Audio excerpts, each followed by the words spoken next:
Hello, I just want to share with you guys kind of this logical framework that I kind of developed in my mindset when I think about what kind of technology that we allow to have in our house. And it's not just rejecting or accepting technology. I think every piece of it is to be broken down and analyzed and see, is it actually beneficial? And to think through that, because some is and some isn't.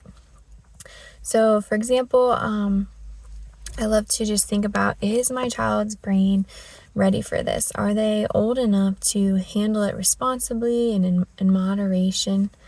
I like to think through what kind of influence it provides. Is it a positive influence, a neutral influence, or negative influence? And to me, positive is it's inspiring them for something good. It builds character, skills, education, but they're learning valuable things.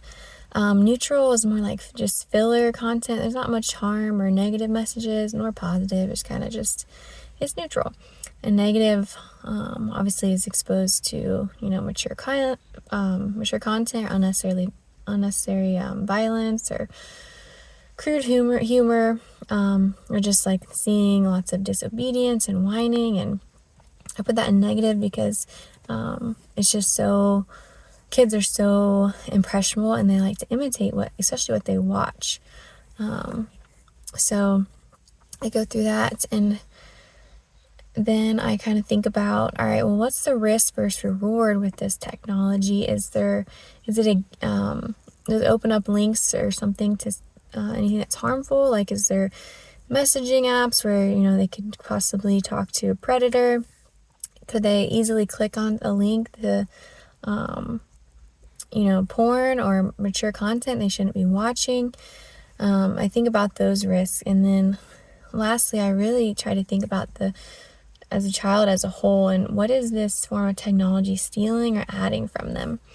Is it adding to their life, inspiring, adding to their skill set, adding to their happiness, creative, and joy?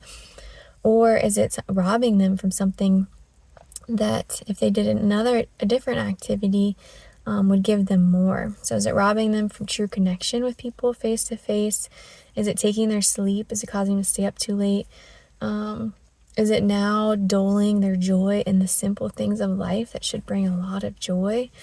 So things like that I kind of think about. Even is it robbing them of finding what they truly like to do that brings them true rest and relaxation? So I think through all those, and then I kind of decide overall, is the technology as a whole, is it something positive for my child, neutral, or negative? And if it's positive, I let them enjoy it, still with moderation, and try and teach them responsibility of, everything needs moderation.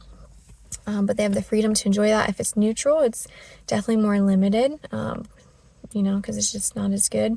There's better things out there, but once in a while, it's good, have a little neutral break with something. And if it's negative, we just say no to that. We take the temptation or the battle of it completely out. It's just not an option. It's not worth it. So I hope this just helps you when thinking through each piece of technology that enters your home and into your kids' hands, because it is a technology world and it's really hard, but I encourage you to think through all those stages, and I pray that you just have the wisdom and peace upon it all.